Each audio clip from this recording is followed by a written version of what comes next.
Kristo at salita niyang tutungo nawa'y manahan sa inyo.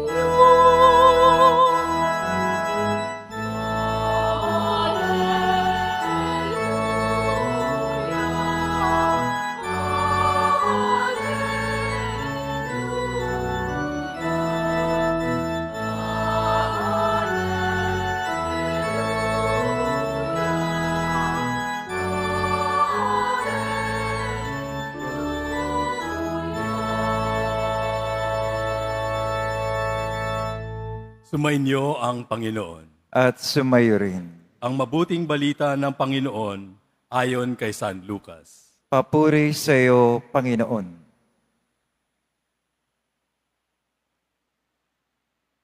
Taon-taon, tuwing pista ng Pasko, ang mga magulang ni Jesus ay pumupunta sa Jerusalem. At nang 12 taon na siya, pumaroon sila gaya ng dati nilang ginagawa. Pagkatapos ng pista, sila'y umuwi na. Nagpaiwan si Jesus sa Jerusalem, ngunit hindi ito napansin ng kanyang mga magulang.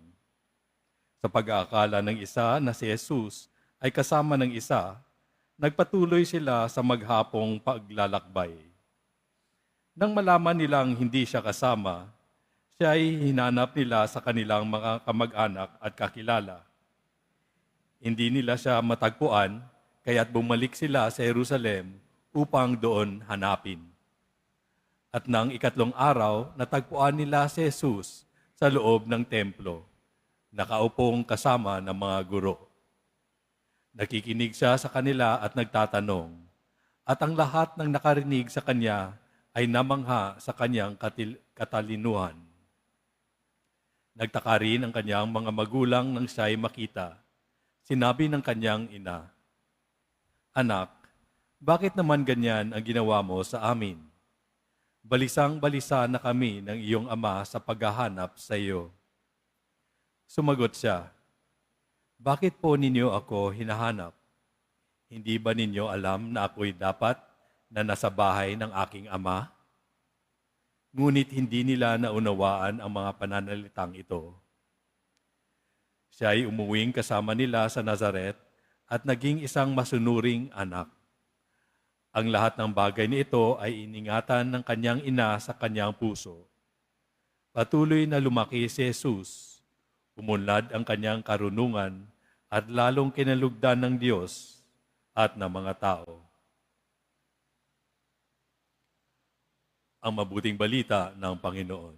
Pinupuri ka namin, Panginoong Hesukristo. Magsiupo muna ang lahat.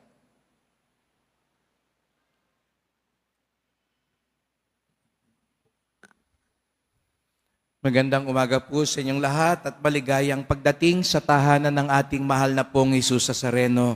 Pinagdarasal din natin ang mga nasa online, lalo na po mga may sakit, nag-aalaga sa may sakit at mga kababayan, kadeboto natin mula sa iba't ibang panig ng bansa at daigdig na nais sumama sa banal na misa dito sa Quiapo, sa Basilica Minor at Pambansang Dambana ni Jesus Nazareno.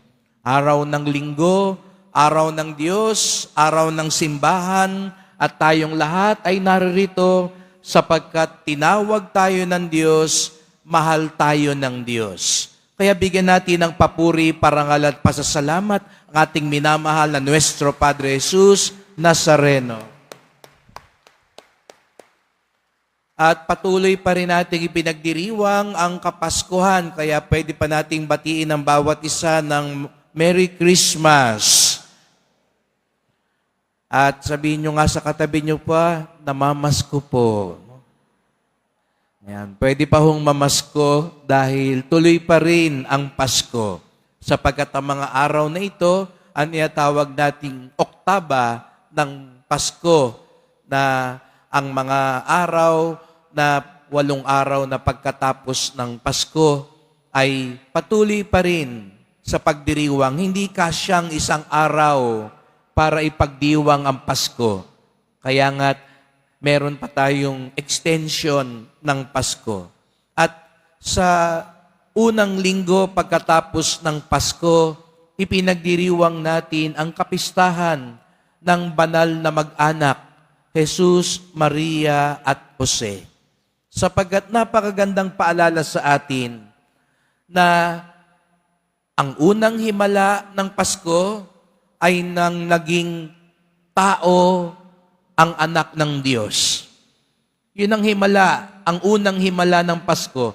Nagkatawang tao ang anak ng Diyos. Ang Diyos naging tao. Ngunit masasabi natin ang ikalawang himala ng Pasko, hindi yung mga pamasko natin.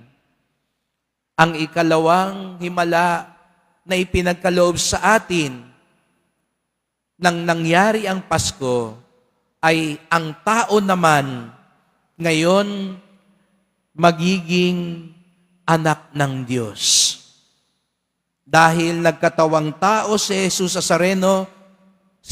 Nazareno, ang bugtong na anak ng Diyos, minabuti niyang tayong lahat din maging mga anak ng Diyos. Kung hindi nagkatawang tao si Jesus Nazareno, kung hindi inalay ni Jesus Nazareno ang sarili niya sa krus para sa atin, hindi tayo magiging mga anak ng Diyos. Dahil sa Kanya, magiging tagapagmana na tayo.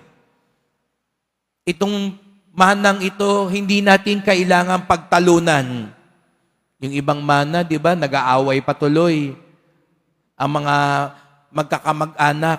Pero itong mana na ito, na dulot ni Jesus Nazareno, hindi kailangan pagtalunan, kung hindi para sa ating lahat yon. At ano ang mamanahin natin? Ang kaharian ng Diyos. Tayo ngayon maaari ng manahan sa langit, sa tahanan ng Ama. Kaya nga nandito tayo tuwing linggo. Sa tahanan ng Diyos, nagpa-practice na tayo. Dahil ang tunay nating hantungan, ang tahanan ng Diyos sa langit. Kaya pag hindi ka nagpa-practice, pumunta sa simbahan, paano ka pupunta sa tahanan ng Diyos sa langit? Dito pa lang sa lupa, hindi ka na nagpupunta sa tahanan. Kaya practice lang. Ha? Itong ginagawa nating tuwing linggo, practice. Huwag mong asahang pupunta ka sa langit kung hindi ka naman sumasama sa mag-anak ng Diyos. Kung sasabihin mo, ayoko silang kasama magsimba, ayoko pumunta doon. Paano sa langit? Tayo-tayo rin ang magkakasama. Sana. Kaya sabihin mo nga sa katabi mo, sana magkita tayo sa langit. Ayan, yung hindi umimik, hindi ka sa langit makikita. Alam nyo na kung saan, no? Dalawa lang naman ang pupuntahan natin. Langit, alam nyo na yung isa, no? Kung ayaw mong kasama, ayokong makasama sa langit yan. Ikaw din, sige. Sa iba ka pupulutin. No? Kaya practice lang. No? At yun ang ginawa ng unang Pasko. Sinanay tayo, ginawa ni Jesus Nazareno, tayo'y maging mga anak ng Diyos. At tandaan natin, mga anak ng Diyos, hindi lang ikaw ang anak ng Diyos. May iba naman tao, pakiramdam nila, sila lang ang anak ng Diyos. Magkakapatid tayo kay Jesus Nazareno. Yan ang biyayang dulot ng Pasko. Ginawa tayong pamilya ng Diyos. Ngunit mga kapatid, hindi lang yung spiritual na pamilya ang ipinagdiriwang natin ngayon. Ipinapaalala din sa atin ikalawa, so yung unang aral, dahil sa Pasko, tayo'y naging pamilya ng Diyos. Ikalawa naman, dahil sa Pasko, pinahalagahan ang pamilya ng tao. Biriin nyo ang Diyos, naging miyembro ng pamilya. Minatamis ni Jesus Nazareno makasama si Maria at si Jose upang ipaalala sa atin mahalaga ang pamilya ng tao.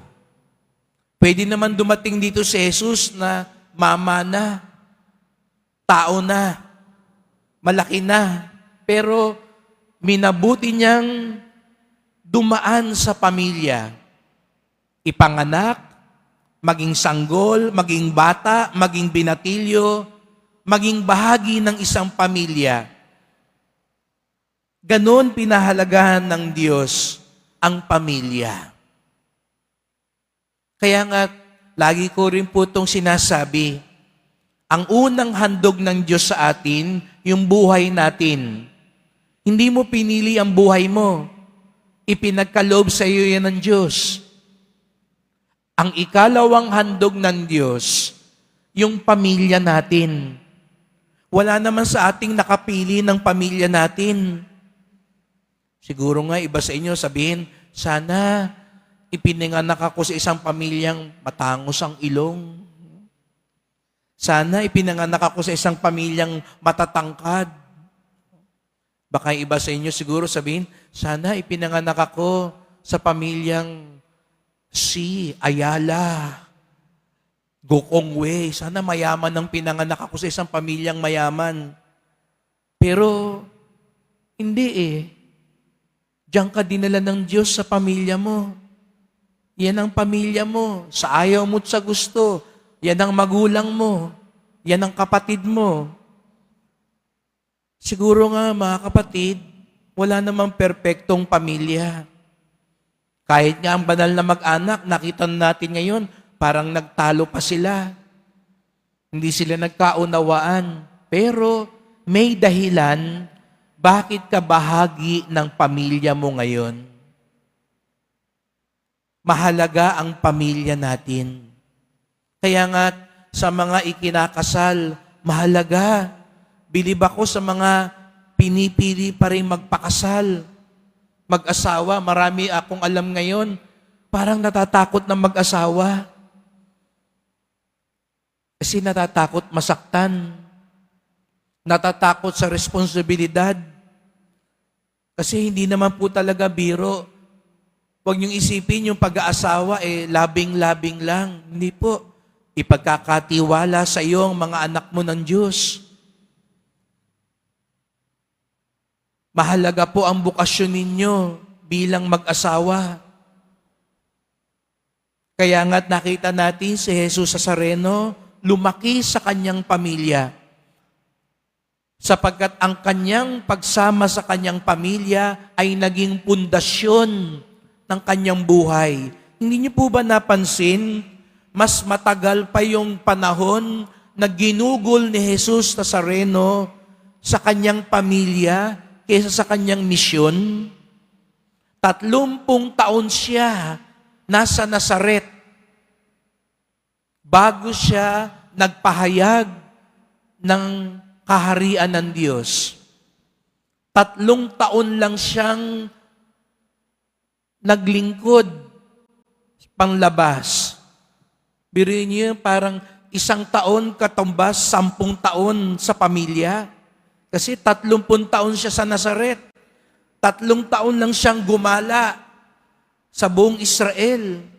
Ibig sabihin nun, napakahalaga nung nilagi niya sa kanyang pamilya. Kaya mga kapatid, mahalaga po yung ating panahon bilang isang pamilya. Mga magulang, mahalaga po yung mga panahon ng paglaki ng inyong mga anak. Subaybayan natin sila. Minsan sasabihin natin, kaya ako nagtatrabaho, kaya ako laging nasa labas para sa pamilya ko. Pero mahalaga din po yung panahon na ginugugol ninyo kasama ang inyong mga anak. Huwag niyong hayaan yung computer ang magturo sa anak ninyo. Huwag niyong hayaan yung mga palabas, yung mga barkada, kung sino-sino lang ang siyang humubog sa anak ninyo. Sapagkat ang panahong nilalagi sa tahanan ang panahong kasama ang pamilya, yan ang uhugis sa kinabukasan ng inyong mga anak. Kung ano tayo ngayon, ito'y dahil sa ating pamilya. Kung ang bata ay lumalaki na ang pamilya, nagdarasal, nagsisimba sama-sama, lalo na tuwing linggo, may mabuting asal, nakikita niya ang katapatan ng kanyang mga magulang, lalaki siyang pinapahalagahan ang katapatan, ang pagmamahalan, at kapayapaan. Pag ang bata lumalaki, nakikita niya, nagmumurahan ng magulang niya, nag-aaway ang mga kapatid niya, hindi nagdarasal, saan siya matututo ng kabutihan? Kaya nga sabi sa Ebanghelyo, lumaki si Jesus sa karunungan at kinalulugdan sa mata ng Diyos at sa mata ng kapwa. Meron daw isang bata, ang likot-likot, laging napapaaway, binaranggay, dinala sa barangay. Nung ini-interview siya nung barangay, sabi niya, anong pangalan mo? Sabi nung bata, demonyo po. Sabi nung barangay, anong demonyo? Saan mo napulot yan? Ano pangalan ng nanay mo? Bruha po. Ha? Ano ka bang klaseng bata ka? Ang tatay mo, ano pangalan ng tatay mo? Satanas po. Ano ba yan? Saan ka ba nakatira? Sa impyerno po. Sabi nung barangay, halika nga, samahan nga kita sa bahay niyo. Ba't ka ganyan magsalita? Naglalakad sila, dala-dala nung barangay tanod yung bata.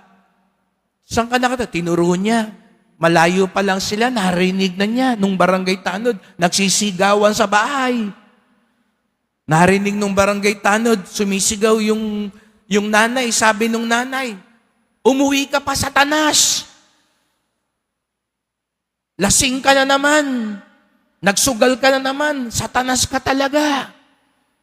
Narinig nung barangay tanod, sumagot yung tatay. Sabi nung tatay, buruha ka. Ang aga-aga. Dakdak ka ng dakdak.